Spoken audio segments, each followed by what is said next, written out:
ایک گاؤں میں راجو نام کا لکڑہارا رہتا تھا۔ وہ اپنی پتنی اور بیٹی کے ساتھ چھوٹے سے گھر میں رہتا تھا۔ روزانہ وہ لکڑیاں کاٹنے جاتا اور انہیں بیچ کر جو پیسے آتے اس سے گھر کا راشن لاتا۔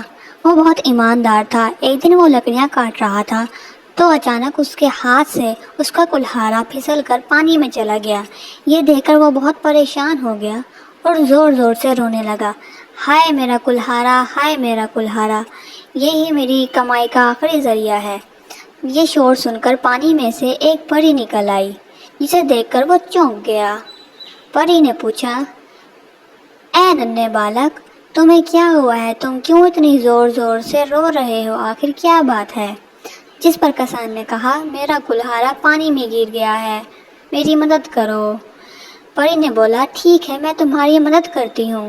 یہ کہہ کر وہ غائب ہو گئی، جس پر کسان دوبارہ رونا شروع ہو گیا۔ ہائے میرا کلہاڑا، ہائے میرا کلہاڑا، اور پھر تھوڑی دیر بعد پری دوبارہ پانی سے نکل آئی۔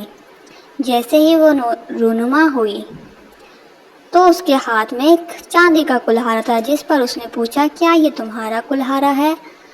تو لکڑہارے نے کہا، نہیں نہیں، یہ میرا کلہاڑا نہیں، میرا کلہاڑا تو سادھارن لکڑی کا کلہاڑا ہے، یہ میرا نہیں۔ اس پر پری واپس پانی میں گئی اور اس بار وہ اپنے ساتھ سونے کا کلہاڑا لے کر آئی اور اس نے پوچھا، کیا یہ تمہارا کلہاڑا ہے؟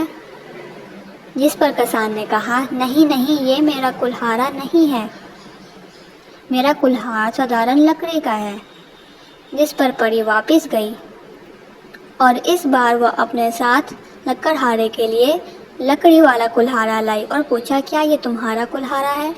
جس پر لکڑہارا جھوم اٹھا اور زور زور سے کہنے لگا، ہاں یہ میرا کلہاڑا ہے، ہاں یہ میرا کلہاڑا ہے۔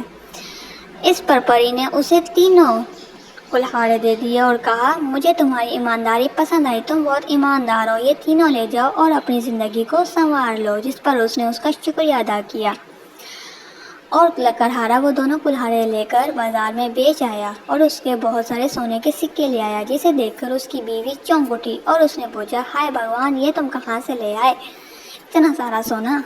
جس پر لکڑہارے نے کہا، یہ میری ایمانداری کا صلہ ہے، میرا کلہاڑا پانی میں گر گیا تھا لیکن میں سچائی پر ڈٹا رہا، جس پر پری نے مجھے یہ سونا دیا ہے۔ اس کی بیوی خوش ہوئی اور یوں رات سے صبح ہوئی ان کی زندگی کا ایک نئے دن کا آغاز۔ انہوں نے بہت سارے پیسوں سے ایک بہت خوبصورت سا محل خرید لیا تھا، جس میں وہ ہنسی خوشی رہتے تھے۔ انہوں نے اپنے آپ پر پیسہ لگایا اور اچھے گھر میں اچھے طریقے سے رہنے لگے۔ سبق: ایمانداری کا صلہ اچھا ہوتا ہے۔